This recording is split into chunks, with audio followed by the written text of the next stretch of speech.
19ನೇ ಅಧ್ಯಾಯ. ವಿವಾಹ ವಿಚ್ಛೇದನ ಕೂಡದು.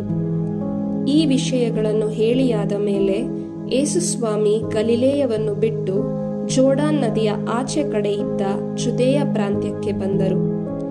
ದೊಡ್ಡ ಜನಸ್ತೋಮ ಅವರನ್ನು ಹಿಂಬಾಲಿಸಿತು. ಅಲ್ಲಿ ಯೇಸು ಅವರಿಗೆ ಆರೋಗ್ಯ ದಾನ ಮಾಡಿದರು. ಫರಿಸಾಯರಲ್ಲಿ ಕೆಲವರು ಯೇಸುವಿನ ಬಳಿಗೆ ಬಂದು ಅವರನ್ನು ಮಾತಿನಲ್ಲಿ ಸಿಕ್ಕಿಸುವ ಉದ್ದೇಶದಿಂದ, ಯಾವುದಾದರೂ ಕಾರಣದಿಂದ ಗಂಡನು ತನ್ನ ಹೆಂಡತಿಯನ್ನು ಬಿಟ್ಟು ಬಿಡುವುದು ಧರ್ಮಸಮ್ಮತವೋ ಎಂದು ಕೇಳಿದರು. ಅದಕ್ಕೆ ಪ್ರತ್ಯುತ್ತರವಾಗಿ ಯೇಸು, ಸೃಷ್ಟಿಕರ್ತ ಆದಿಯಿಂದಲೇ ಅವರನ್ನು ಗಂಡು ಹೆಣ್ಣಾಗಿ ಉಂಟು ಮಾಡಿದರು ಎಂದು, ಈ ಕಾರಣದಿಂದಲೇ ಗಂಡನು ತಂದೆ ತಾಯಿಗಳನ್ನು ಬಿಟ್ಟು ತನ್ನ ಹೆಂಡತಿಯನ್ನು ಕೂಡಿಕೊಂಡು ಅವರಿಬ್ಬರು ಒಂದಾಗಿ ಬಾಳುವರು ಎಂದು ಹೇಳಿದ್ದಾರೆಂಬುದಾಗಿ ನೀವು ಪವಿತ್ರ ಗ್ರಂಥದಲ್ಲಿ ಓದಿಲ್ಲವೇ? ಹೀಗಿರುವಲ್ಲಿ ಇನ್ನು ಮುಂದೆ ಅವರು ಇಬ್ಬರಲ್ಲ, ಒಂದೇ ಶರೀರವಾಗಿರುವರು. ಈ ನಿಮಿತ್ತ ದೇವರು ಒಂದುಗೂಡಿಸಿದ್ದನ್ನು ಮನುಷ್ಯನು ಬೇರ್ಪಡಿಸದೆ ಇರಲಿ ಎಂದರು. ಹಾಗಾದರೆ ವಿವಾಹ ವಿಚ್ಛೇದನ ಪತ್ರವನ್ನು ಕೊಟ್ಟು ಹೆಂಡತಿಯನ್ನು ಬಿಟ್ಟು ಬಿಡಬಹುದೆಂದು ಮೋಶೆಯು ನಿಯಮಿಸಿದ್ದು ಏಕೆ ಎಂದು ಫರಿಸಾಯರು ಮರುಪ್ರಶ್ನೆ ಹಾಕಿದರು. ನಿಮ್ಮ ಹೆಂಡತಿಯನ್ನು ನೀವು ಬಿಟ್ಟು ಬಿಡಬಹುದೆಂದು ಮೋಶೆ ಅನುಮತಿ ಇದ್ದದ್ದು ನಿಮ್ಮ ಹೃದಯ ಕಾಠಿಣ್ಯದ ನಿಮಿತ್ತದಿಂದಲೇ, ಆದರೆ ಅದು ಆದಿಯಿಂದಲೇ ಹಾಗಿರಲಿಲ್ಲ. ನಾನು ನಿಮಗೆ ಹೇಳುವುದನ್ನು ಕೇಳಿ, ತನ್ನ ಹೆಂಡತಿಯನ್ನು ಅವಳ ದುರ್ನಡತೆಯ ಕಾರಣದಿಂದಲ್ಲದೆ ಬಿಟ್ಟು ಬಿಟ್ಟು ಮತ್ತೊಬ್ಬಳನ್ನು ಮದುವೆ ಮಾಡಿಕೊಳ್ಳುವ ಪ್ರತಿಯೊಬ್ಬನು ವ್ಯಭಿಚಾರಿಯಾಗುತ್ತಾನೆ. ಬ್ರಹ್ಮಚರ್ಯೆಗೆ ಕರೆ. ಶಿಷ್ಯರು ಆಗ, ಸತಿಪತಿಯರ ಸಂಬಂಧ ಈ ರೀತಿ ಇರುವುದಾದರೆ ಮದುವೆ ಮಾಡಿಕೊಳ್ಳದಿರುವುದೇ ಲೇಸು ಎಂದರು. ಅದಕ್ಕೆ ಯೇಸು, ಇದನ್ನು ಅಂಗೀಕರಿಸಲು ಎಲ್ಲರಿಂದಲೂ ಸಾಧ್ಯವಿಲ್ಲ. ಯಾರಿಗೆ ಅನುಗ್ರಹಿಸಲಾಗಿದೆಯೋ ಅವರಿಂದ ಮಾತ್ರ ಸಾಧ್ಯ. ತಾಯಿಯ ಉದರದಿಂದಲೇ ನಪುಂಸಕರಾಗಿ ಹುಟ್ಟಿದವರಿದ್ದಾರೆ, ಜನರಿಂದ ನಪುಂಸಕರಾದವರು ಕೂಡ ಇದ್ದಾರೆ. ಸ್ವರ್ಗ ಸಾಮ್ರಾಜ್ಯದ ನಿಮಿತ್ತ ಅವಿವಾಹಿತರಾಗಿ ಇರುವವರೂ ಇದ್ದಾರೆ. ಇದನ್ನು ಅಂಗೀಕರಿಸಬಲ್ಲವನು ಅಂಗೀಕರಿಸಲಿ ಎಂದರು. ಪುಟಾಣಿಗಳಿಗೆ ಪುರಸ್ಕಾರ. ಅನಂತರ ಕೆಲವರು ಚಿಕ್ಕ ಮಕ್ಕಳನ್ನು ಯೇಸುಸ್ವಾಮಿಯ ಬಳಿಗೆ ತಂದರು. ಅವುಗಳ ಮೇಲೆ ಕೈಯಿಟ್ಟು ಪ್ರಾರ್ಥನೆ ಮಾಡಬೇಕೆಂದು ಕೇಳಿಕೊಂಡರು. ಶಿಷ್ಯರು ಅವರನ್ನು ಗದರಿಸಿದರು. ಆಗ ಯೇಸು, ಚಿಕ್ಕ ಮಕ್ಕಳನ್ನು ನನ್ನ ಬಳಿಗೆ ಬರಲು ಬಿಡಿ, ಅವುಗಳನ್ನು ತಡೆಯಬೇಡಿ, ಸ್ವರ್ಗ ಸಾಮ್ರಾಜ್ಯ ಇಂಥವರದೇ ಎಂದರು. ತರುವಾಯ ಆ ಮಕ್ಕಳ ಮೇಲೆ ಕೈಯಿಟ್ಟು ಆಶೀರ್ವದಿಸಿದರು. ಬಳಿಕ ಅಲ್ಲಿಂದ ಹೊರಟು ಹೋದರು. ಧನಿಕ ಯುವಕನ ಸಮಸ್ಯೆ.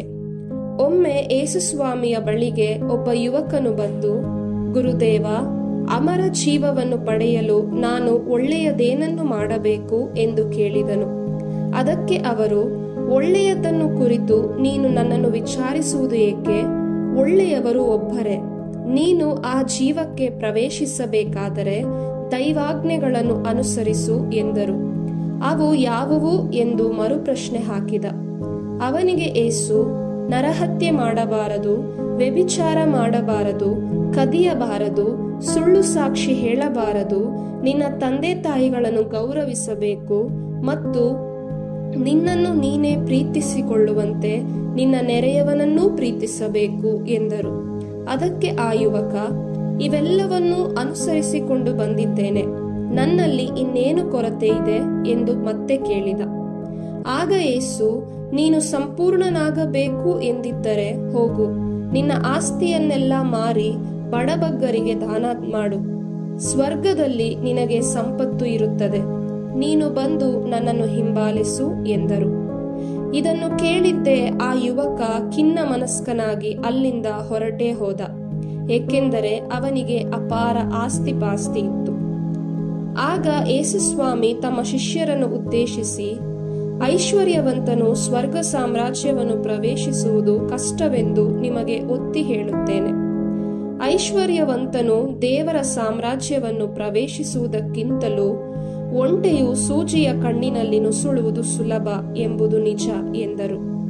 ಇದನ್ನು ಕೇಳಿದ ಮೇಲಂತೂ ಶಿಷ್ಯರು ಬೆಬ್ಬೆರಗಾದರು. ಹಾಗಾದರೆ ಯಾರು ತಾನೇ ಜೀವೋದ್ಧಾರ ಹೊಂದಲು ಸಾಧ್ಯ ಎಂದುಕೊಂಡರು. ಯೇಸು ಅವರನ್ನು ನಿಟ್ಟಿಸಿ ನೋಡುತ್ತಾ, ಮನುಷ್ಯರಿಗಿದು ಅಸಾಧ್ಯ, ಆದರೆ ದೇವರಿಗೆ ಎಲ್ಲವೂ ಸಾಧ್ಯ ಎಂದರು. ಪರಿತ್ಯಾಗಕ್ಕೆ 100 ಮಡಿ ಪ್ರತಿಫಲ. ಪೇತ್ರನು ಆಗ ಮುಂದೆ ಬಂದು, ನೋಡಿ, ನಾವು ಎಲ್ಲವನ್ನು ಬಿಟ್ಟು ತಮ್ಮನ್ನು ಹಿಂಬಾಲಿಸಿದ್ದೇವೆ, ನಮಗೇನು ದೊರಕುತ್ತದೆ ಎಂದು ಕೇಳಿದನು.